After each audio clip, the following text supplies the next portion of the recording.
Everybody has that friend in the group that just doesn't quite fit in. Maybe they entered the friend group late, maybe they have a completely different style, maybe they just tag along with their partner and no one is honest enough to tell Janet that her new boyfriend makes everyone uncomfortable. Can't stand that guy. Not all groups can be thick as thieves, and a lot of the time in wrestling, it's easy to look at the police lineup of a great faction and pluck one dude or dudette out who just feels out of place. One of these wrestlers is not like the other. One of these wrestlers just doesn't belong. It's too many syllables. Yeah, we're picking on folks who didn't fit in today, kind of like a Canadian dude wearing a mask amongst a group of Brits that he's still never met. I'm Tempest, hailing from partsFUNknown, and these are 10 wrestlers who didn't fit great factions. You could be on this list too, you know. You don't quite fit the faction of people that aren't subscribed to partsFUNknown, but there's a very easy fix. Just hit that subscribe button and enable notifications so you never miss a fun video just like this one. Honorary mention, Kurt Angle, The Shield. Here comes Seth, here comes Dean, and here comes Kurt in tactical gear with the biggest, goofiest smile on his face. An honorary Shield member of sorts, but he just looks so damn happy about it. I treasure Kurt Angle. Number 10, Hornswoggle. DX. In 2006, Shawn Michaels was a dude in his 40s, pretending to be a dude in his 30s, pretending to be 14. By the time 2009 and the 39th of 86 DX reunions took place, Shawn Michaels and Triple H instead tried pretending to be 6. They'd say their rivals were, quote, like butts, sick burn guys, I really hope this PG thing catches on, but the full transformation of PGX came with the introduction of Hornswoggle as team mascot. Granted, this was very much a kid's show at the time, but now DX was crawling under the ring into Hornswoggle's little person dimension so they could attend little people's court, and let's just say it wasn't my cup of tea. Hey, that's a British thing, right guys? Number 9, Evil, Bullet Club. It's not every day I get to sneak a New Japan entry into one of these. It's the little things in life. Bullet Club was the desktop wallpaper of half the IWC from 2014 to 2018, with the group being one of the largest and fastest changing on this list. The uber popular heel faction sold merch out the ass, but by the time 2020 rolled around, all the merch sellers were gone, and New Japan tasked career goth mid-carder Evil with leading the group. But with Evil, it goes deeper than simply not fitting. His introduction coincides directly with a massive plummet in interest in the group that had been trending downwards since the Elite's departure. Bullet Club had been moving away from the outsider status that they'd built their name on, but since Evil has taken over, it has been unrecognizable. It's fine to take the group in a new direction, you just might want to make sure that direction isn't going to be part of the reason for the massive drop in interest in your promotion first. He's the only leader not to live up to his predecessors, and that's just a bummer. Number 8, Bam Neely, La Familia. All together now. Who? With Bam Neely being a developmental call-up from 2008, of course I know everything about who he is and what he's about, because 2008 was a great year and somehow I recorded all of it to memory, but only the wrestling, not the politics or recession. Bam Neely debuted on ECW the week after WrestleMania 24 as Chavo Guerrero's bodyguard, slotting himself into top heel faction La Familia. You wouldn't expect Chavo Guerrero's ECW bodyguard to play a major factor in a group like this.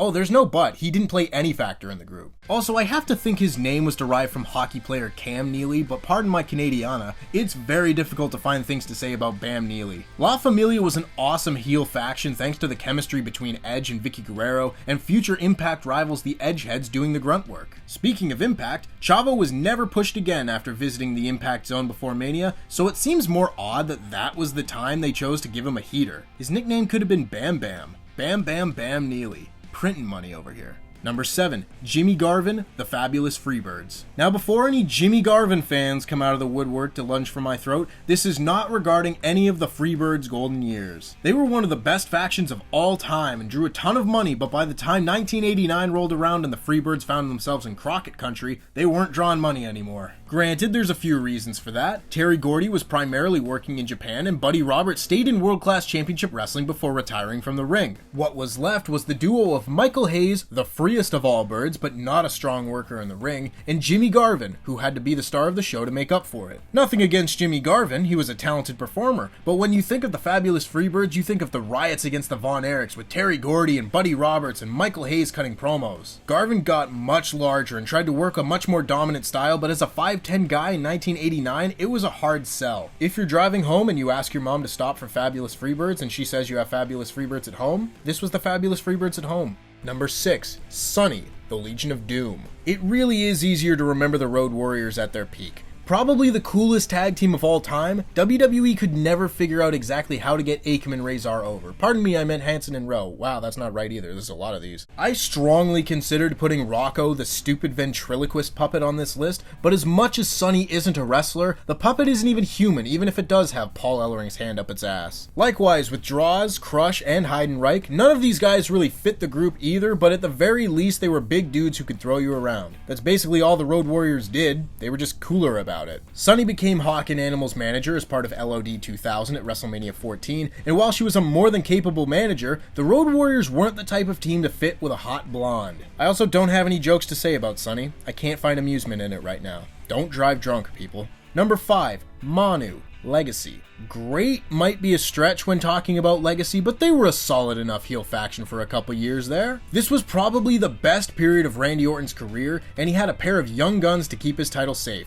A prepubescent Ted DiBiase and Cody Rhodes had Orton's back, but many forget the faction's origins involved a pair of other stars looking to solidify their legacies. One of which was son of Wild Samoan Afa and cousin of Roman Reigns, Manu, who debuted at Unforgiven 2008 and joined forces with Rhodes and DiBiase, just known as Priceless at the time. At first, it seemed as if that was your trio, but Rhodes and DiBiase were vying for Orton's attention, and WWE's plans didn't involve their newest member of The Rock's family. According to Cody Rhodes, Manu wasn't told about this and was about as excited as you would be if you reached level 987413 in Mouse Quest. This very much seemed like WWE pulled the plug on Manu and fellow list candidate Sim Snuka, because as Legacy was christened with their beatdown, Manu was never seen again, and Sim Snuka would go on to be part of one of the most famous WrestleMania botches of all time. I'm sure they were told to let it play out. Number 4, Paul Roma, the Four Horsemen. The job guy from WWE? Those are not my words, those are the words of one Triple H, utterly befuddled by the inclusion of no-name Paul Roma being welcomed into the esteemed Four Horsemen in 1993. Roma had been part of Power and Glory in WWE alongside Hercules Hernandez. I mean, Hernandez definitely brought the power. Not sure Roma supplied much glory. They didn't win many matches together, often losing to the Rockers, so Roma's immediate inclusion in what was considered by many to be the greatest wrestling faction of all time went over about as well as an acid rain shower after your last shift at the bowling alley. Considering this is WCW in the year 1993 we're talking about, we're lucky it was only this bad and they didn't try and put the Shockmaster in the group while they were at it. I mean, it sounds crazy, but so does trying to say Paul Roma was a Four Horseman caliber star with less build-up than WrestleMania 38.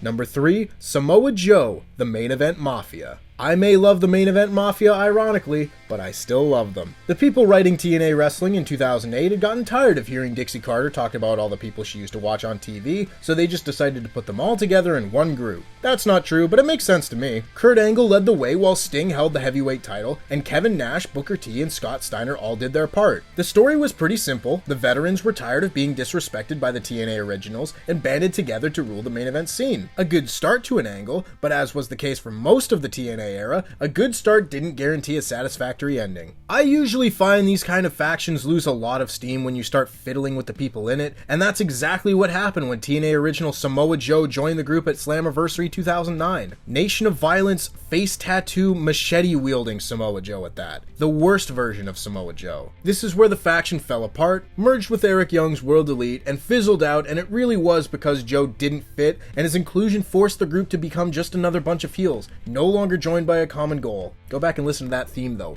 A banger. Do do do do do.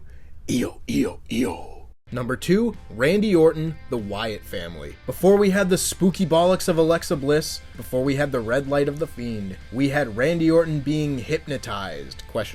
During the reintroduction of the brand split, Randy Orton squared off against Bray Wyatt. Oh boy, a new young star to work with. I'm sure we'll have so many great wrestling matches together, a particularly jovial Randy Orton surely said to himself as the taste of black sludge suddenly appeared in his mouth. Orton's rivalry and team with Bray Wyatt was extremely goofy stuff, with Randy Orton's eyes glowing backstage as Wyatt had him under his control, but he didn't have him under his control because Orton was tricking him. But then what were the eyes, Randy? What were the eyes? Orton's time as an undercover agent tearing the Wyatt family apart from the inside was fruitful, but while it was happening, it was very hard to look at Randy Orton beside Luke Harper, R.I.P. love you Brody, and Bray Wyatt when the only thing he did to look spooky was put a hoodie on. He didn't even put the hood up half the time. And number 1, Mark Jindrak, Evolution. Haha, not really. I mean kinda, but no, not really. And number 1, Sting, the NWO. I don't care if it was the NWO Red and Black. I don't care if they were the babyface side of the group. The man called Sting should never be in the NWO. There have been a lot of entries to this point where the guy just wasn't the right fit, but this one is purely based on the principle of the matter. Because honestly, if half of Bullet Club could be on this list, then